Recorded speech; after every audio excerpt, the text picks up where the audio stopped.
traveled for many years as a backpacker. A lot of people think that I started photography then, but actually I didn't start photography until I was 30 years old, very late. So I really wanted to catch up, and I took it full obsessively. But before that, I kind of like to think, now that I found my destiny, I kind of like to think that I was observing the world until I knew what I was here for.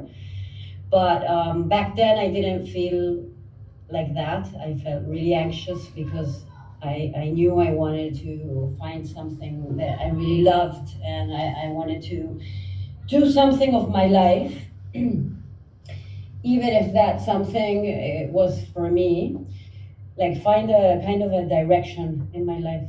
And it took me many years. And actually, when I think of the people I have around me, people that I've met, I think the most fascinating people really don't know what to do with their lives.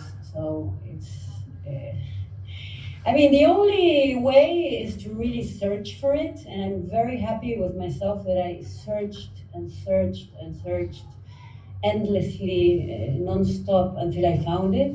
But I think that it's very difficult also to find like your purpose in life. And a lot of people, really interesting people I know, don't really end up finding it. So don't get frustrated, but try to always search for what you want to do with your life.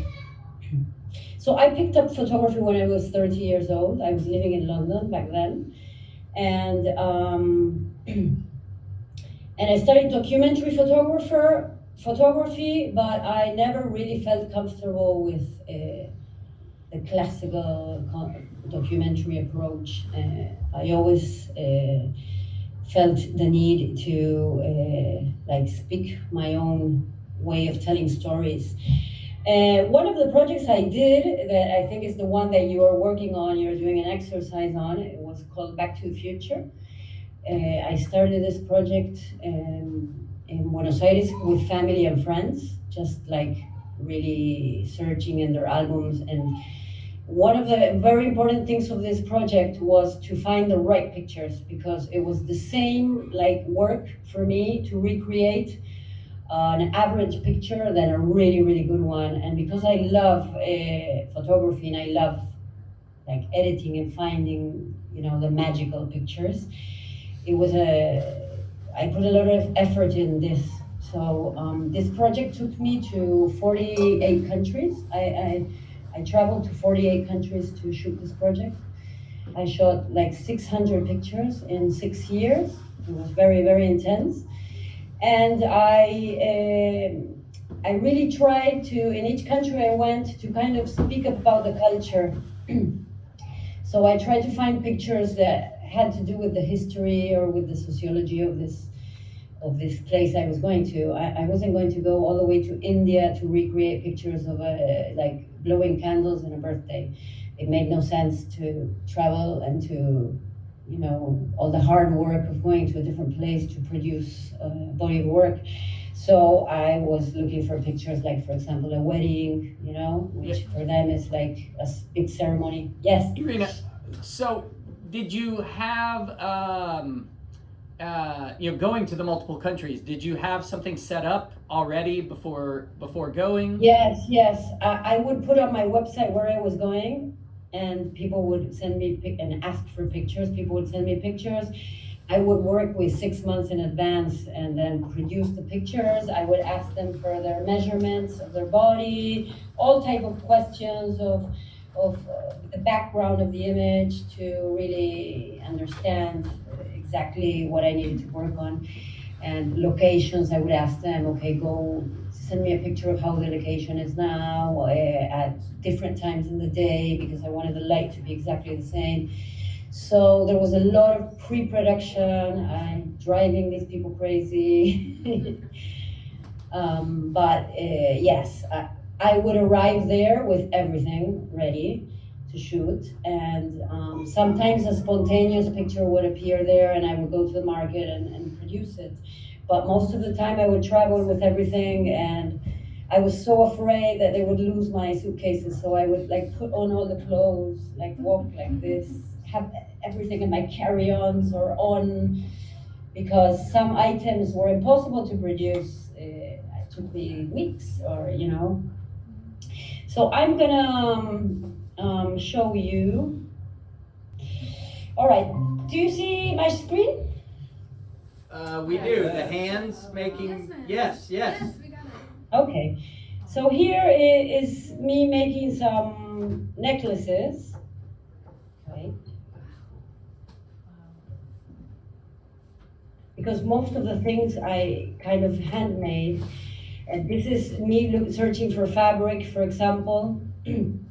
Some of the time, some of the times, the fabric I would have to find a similar fabric and then like intervene it, like do stuff on the fabric, or even maybe like use the other side of the fabric. It was also one thing that I learned a lot with the project was that I had to imitate the weight of the fabric also. So it's not the same, a very thin fabric, how it's gonna crease or how it's gonna fall on the body of a person than if it's the more or less same fabric and the same type of density, or you know. Yes. So it's almost like you learn different art forms along with trying to recreate the photos. Yes, I learned a lot about like fashion and history, and then I learned a lot about like human body. You know, for example, like how as men age, they cannot bend their knees properly, or for example, that the eyes are the only thing that doesn't grow in the body, that the lips get thinner. All sorts of things related to like anatomy of the body. This is me making something to intervene the fabric. You're gonna see now how the fabric is. So this is the process, and I transfer this on the fabric to get with the iron to get, and then I paint on top of it, and then more or less I got the same fabric. And people are like saying, "Oh, how did you find the exact same fabric?" No, I wasn't finding the things, I was making them. And it's not so difficult. Like, if you really want to do something, you find a way to do it, you know?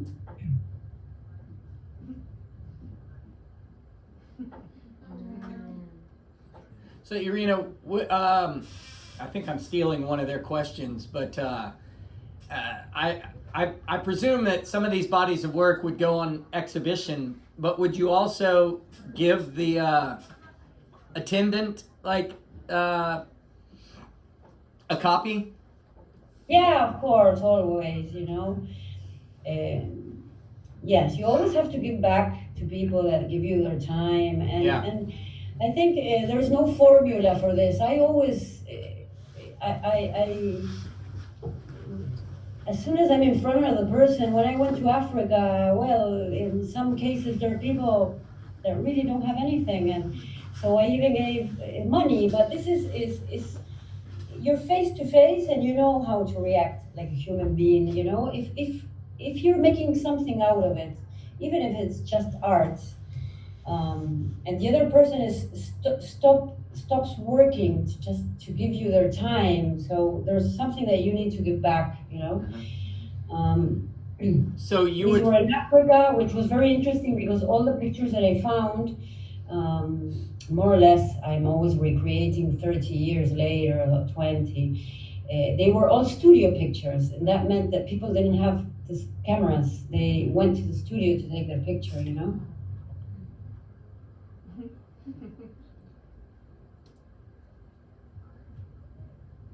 This is me making a hat for this picture. So did you find that there was a great variety, like financial variety and stuff, class variety, as far as people who would respond to your inquiry? Yeah, a little bit of like they had to have access to the internet, of course, Yeah. you know, to discover the project and to email me. But it was very interesting. Like, for example, when I went visited this one is in Los Angeles. When I went to like ex-communist countries, and I would usually when I see a picture, I know exactly more or less what year because of the clothes. Yeah. And in these countries, it was like 10 years later they were wearing the same clothes. And they were lots of black and white pictures because they didn't have any film picture, you know, in communist places. Color film didn't arrive until they opened up the economy.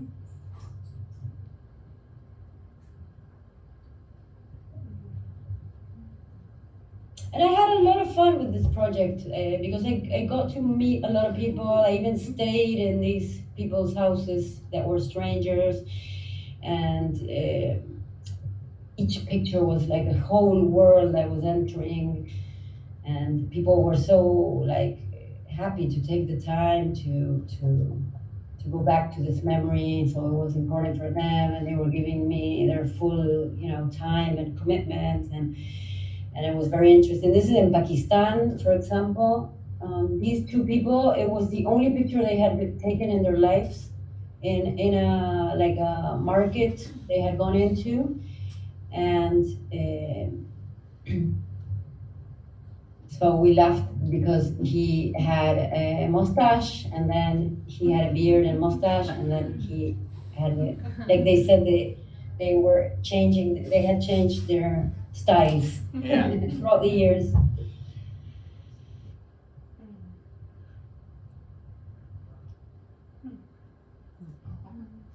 So I was searching also like to speak a little bit about like humanity. So of course I searched for a pregnant woman and looking for certain elements because at some point when you do a project for a long time you have to really be creative to avoid repetition, which is something very easy you can fall into, you know.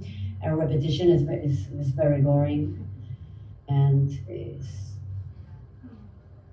something everyone should avoid, of course. So that's a little bit about the project, the some of the pictures. I want to show you a completely different project now. A project that I've been working for 17 years since I started photography. This project, on the contrary of most of my projects that like start with an idea, a very strong idea, and then I kind of follow the idea and execute it. In this case, it didn't start with an idea. I just bumped into two women with very long hair in the north of Argentina, and I started photographing and searching for them, and then I would go to, do you see my screen? No. It's just No? it's just you. Wait.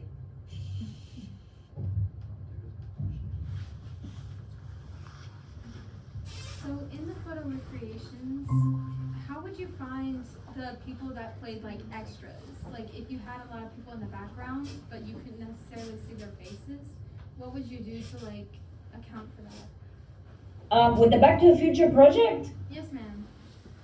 I was kind of the important thing for me in this project was to have like the same rhythm in the new picture, even if the picture was not exactly the same, or you know, but to respect like the rhythm of the visual. So I would look for someone more or less similar or with the same clothes. Depends how much you would see of the person. But if something in the background, I'd ask people to join me and more or less have the same rhythm of colors in the background. I try not to also have too many rules for myself because I think when you do art, you can't have rules, you know, you have to break the rule. You have to have rules and you have to break them, like also. You know, it's because if you break them with art and magic, it's wonderful. So for me, for example, there are certain pictures that I did some different things. So for example, I had the picture of a girl with some boots, and they were really big when she was a kid, and in the new picture she had the same boots. So normally I would go for a very big boot, like as in the old picture, and in this case I said, let's go with the boots of your father that you still have. So I would kind of like break it discretionally and do whatever I wanted to do, basically. But it was always important for me, the light to be exactly the same, because in this way you would not have this element to create differences, but the difference would be in the aging or the, you know, the person or the place. Okay. Yes, we can see your screen. Okay, so this project like landed on my lap, and I worked for it in the first 10 years. I worked for it, and I didn't really think of it as a project or show it to anyone. And then kind of sometimes you need to work a very long time on something to know what you're working on. And for me, most of the time I have an idea and then I execute it. So I always know what I'm doing. And in this case, it was the opposite. And after 10 years, I started searching for a purpose for this project and started to investigate and try to find the why I was doing it. So this is a project about long hair in Latin America. In Latin America, women do wear their hair longer. This has to do with the indigenous roots. This was a region that was where indigenous people were living, and the immigration that came killed a lot of indigenous, but also mixed a lot with the indigenous. So we have a lot of things that go back to that culture, you know, and that is kind of almost invisible because the culture is passed on with a lot of symbolism from generation to generation. There's no written history. So it's like a cultural, something about the culture of South America, the long hair, that you don't find it written anywhere.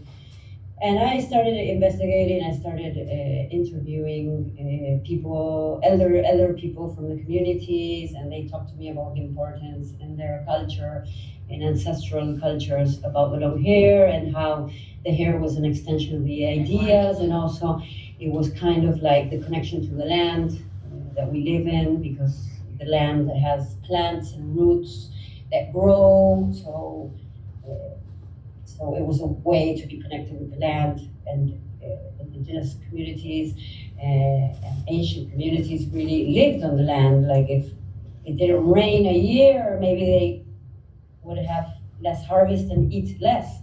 So they were very connected to the land in many ways.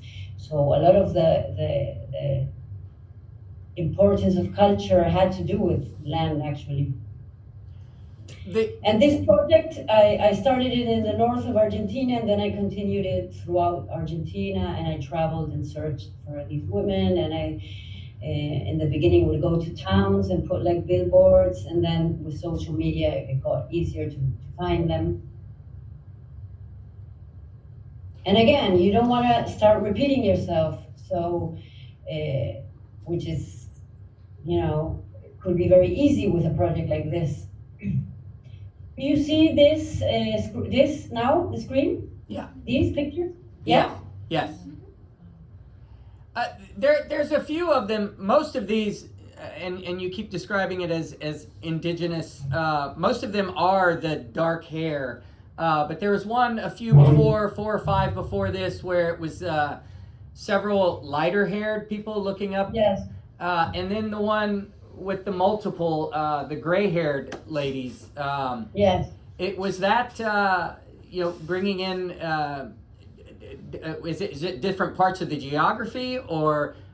Yes, this is because what I was saying is that, for example, when you go to like Native American communities in the U.S., they also have long hair. It's like an ancestral cultural aspect that is shared among many indigenous communities. The thing is that the Native Americans in the U.S. didn't mix with the immigration, so this is something that they kept like themselves pure, and that the rest of the society didn't, absorb. And in Latin America, there was a big mix with the immigration, really mixed with the indigenous, and there's a very hybrid population. So this lots of things passed on to spilled over to other places that are not exclusively indigenous, Yes. Did you ever run into difficulty? I guess you may not have because you were asking for people, but kind of breaking into and gaining the trust in. Yes, it's very hard. It takes a lot of time.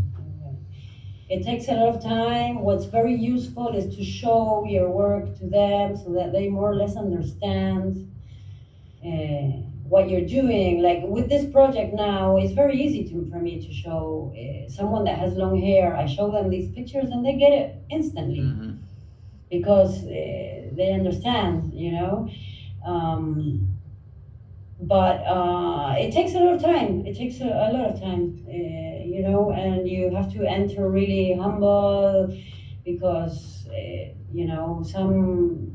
some people are very proud, or they, believe,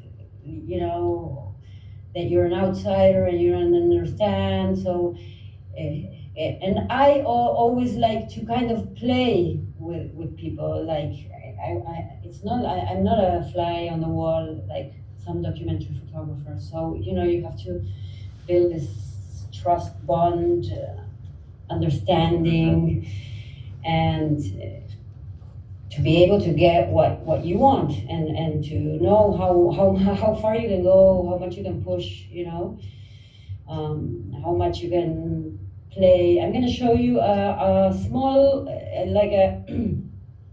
this project was a small story inside of this bigger project, It's this girl, I started photographing her because of the long hair, and it was the lockdown, and she was very depressed, and she told me one day, I'm gonna cut my hair when the school reopens because I'm desperate. And I was like, no, but this is your identity. How are you gonna do this? And she said, yeah, but I lost my identity with lockdown. So I continued photographing her without knowing really if she was gonna do it or not.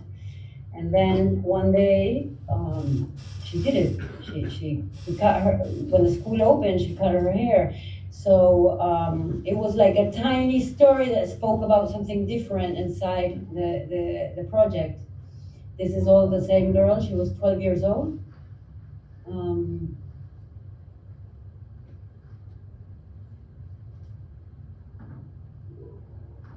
then she cut her hair, and she went back to school.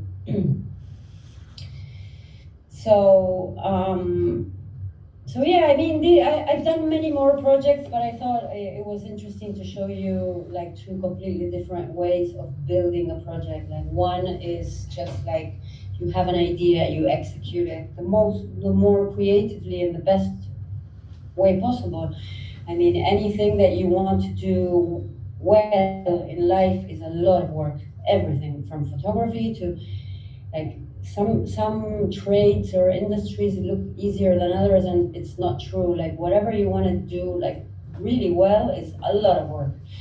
And so this project came out of an idea, and the other one came out of just working on something through intuition or through like my following my heart, or and then I like gave shape of an idea 10 years later. It took me a long time.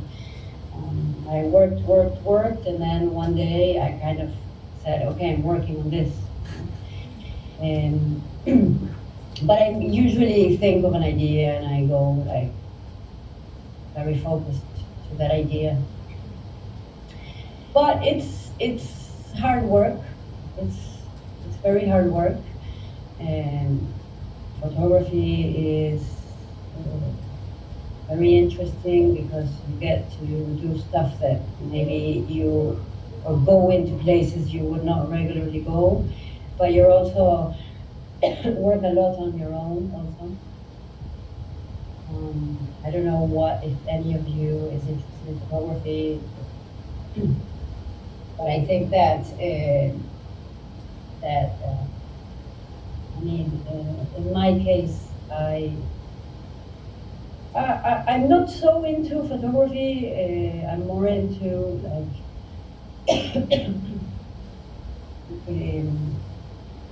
choosing what I want at every moment of my life, and photography gives me this way of life that is how I want to live. But it's not easy. It looks like I know what I'm doing, but a lot of the time I doubt if I'm on the right track, if I should go this way, go another way. Sorry. It's okay. But in the end, I'm always trying to really follow what I want to do and be really true to myself. And enjoy what I'm doing. Very important for me. Question?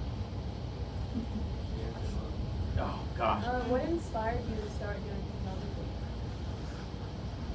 Sorry? What inspired you to start doing photography? I read an interview of a photo editor who explained what the life of a photographer, for the journalist was, and I said I wanted to. I went to see this. He was an English photo editor living in London, so I went to see him. He was doing an MA in directing, and an MA in photojournalism. So I did this MA, and I went into it thinking, like, I'm too old to start photography. I never picked up a camera. I'm gonna do photo editing, which I really enjoyed.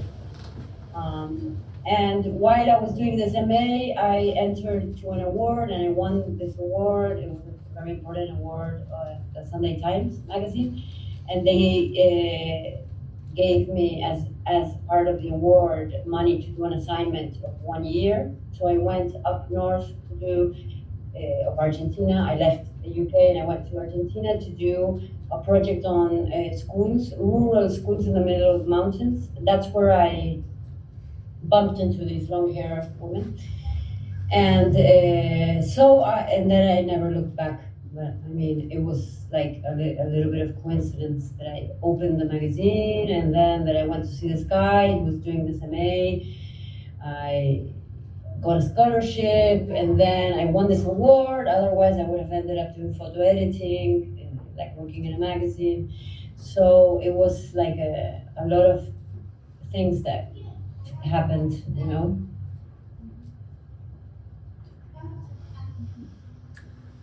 We went through a lot of your pictures, and some of what I saw, you took photos of dogs. Do you do that a lot, or is that just for fun? I did that project when I was just starting because I was living in London, and a friend of mine asked me to look after their dogs in their house, so I started shooting that. I mean, one of the things that I'm really good at is to try not to complicate my life too much. Like, I try to do projects that go with my lifestyle or where I am at a certain point. So, for example, now that I have 2 young kids, I don't want to travel as much, so I'm not going to pursue projects that have traveling. Or, like, for example, I'm not going to do projects that are like very late at night because I like to go to sleep early and wake up very early. I try to like make my life as simple as possible with the work as well. I think this is very important. Otherwise, it can get really heavy, you know. To start a project that is, you know, like nightlife, and for me, it's very difficult to be awake until late. So I try to really like do projects that go with my lifestyle. So at that moment, I was looking after dogs, and I started doing dog pictures. Do you find, Irina, that you said before, well, just now, that you want to keep it simple, you pay attention to what your life is, you're always asking yourself, is this the direction that I need to go or whatnot? Is the documentation of the idea, do you find that to be almost like, and I don't mean to belittle this, but that becomes automatic, that the photography is something that's almost secondary to the process of finding the project? I think when I think of the amount of time I'm with the camera, it's very little compared to the whole project. So yes, I mean, the idea, I do a lot of research, a lot of brainstorming research, imagining, you know, and then I shoot. This is all like ongoing at the same time. It's like mixed, you know. So I do a lot of research. I go looking for stuff to get ideas. And then I shoot a very short time, and then you know, you have to write the text, you have to select the pictures. All this takes lots of time. So the process of shooting is small, but I enjoy it a lot also. I wish it was bigger, you know? So in your Back to the Future project, several of the photos you mentioned had to be in black and white because that is what they had at the time, the technology was how the photos were taken. But in your project focusing on long hair, some of the pictures were black and white, and it was by choice. So what made you decide? When I started photography, I was doing only black and white. And this is when I bumped into these girls and started the project. And then I wanted to continue the project, and I was doing color, so I said, I'm gonna do color. This is the type of thing I tell you that I think you don't have to have rules, like really. I mean, when you do a series, it's nice that it like homogeneous, the series. It's nice that you have the same format or the same type of, you know, colors, or it makes the series stronger. But I'm not gonna confine myself. Like if the work is good, I can break whatever rules I impose myself. I can break them, and I like to do whatever I want. Really, like I don't want to be limiting myself. Like once I discovered color, I couldn't go back to black and white. I love black and white, but I couldn't go back to it now. Because I love color, and I need the color. So yeah, that's just a series that has a part in black and white and the rest in color. Now, you've been at this for quite some time. Is there a project that you enjoyed the most, and/or are there projects that you were gung-ho about, thinking it was going to work out, and then maybe you were misled, or it fizzled or something? Yes. I'm usually quite good at finishing the stuff, you know, but there are projects that haven't been very successful. Well, I figured there was. I was just wondering if there was anything comical that went with I have no idea. I don't know. Sometimes in a project there's like a magic. For example, the girl I showed you, the 12-year-old girl that cut her hair. It's just like in storytelling, just perfect. I mean, it has the conflict, and the conflict solves, and it's just Yeah. anyone can understand it. It's universal. It's everyone lived the lockdown. It has so many elements that make it successful, of course. But I don't really care if they're successful or not. I mean, when I did the Back to the Future project, that was very successful. I bought my house with that project. Mm-hmm. I traveled 49 countries. It was very successful. And lots of people, and I don't want to offend you, but mostly Americans would tell me, what are you going to do next? Mm-hmm. I don't know. I'm going to do something that I enjoy doing, and it's never going to be as successful as that. And I don't care, because I don't measure it like this,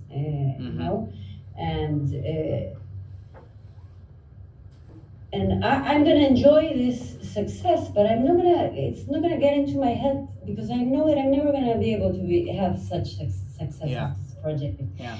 So I don't wanna go like, and then go down, Yeah. And I have no idea what I'm gonna do next. Something that I'm gonna be passionate about doing, Yeah. And if it's successful or not. I mean, sometimes it's a mystery why something just dies in my computer, and no one is interested, because I think it's good. And sometimes it just doesn't have some certain elements at the right time. Like the Back to the Future project was the typical example of the right person at the right time, Mm-hmm. because this was exactly the time where my generation, which was analog, Mm-hmm. when I was growing up, became digital, and there was this nostalgia for Mm-hmm. all our past life that was suddenly like ended up in a box, and my whole generation did this transition. So I came up with this project, Back to the Future, where you have the old picture, which is an analog picture, and everything is analog in it, kind of the way of living, and then you have the digital version with the digital life. And suddenly I kind of like it became viral, because for this whole generation it was very important passage, Mm-hmm. and this project kind of captured it. So I think this was the factor. I think it wouldn't be as famous now, this project, if I would have done it now. It was the right time to do it. Well, Irina, we are just a few moments from the bell, our Yeah. end. Thank you for your generosity and the time and sharing, and for sitting indoors when we know it's 104 degrees and not swimming with your kids. And I look forward to seeing what angles of motherhood that we get to see in your future projects. Yes, thank you very much, and I hope all of you really search until you find what you want to do in life. And it's not easy, and it can be very frustrating, but just never stop searching. This is my advice. Thank you. Okay, hug from Buenos Aires. Bye. Bye.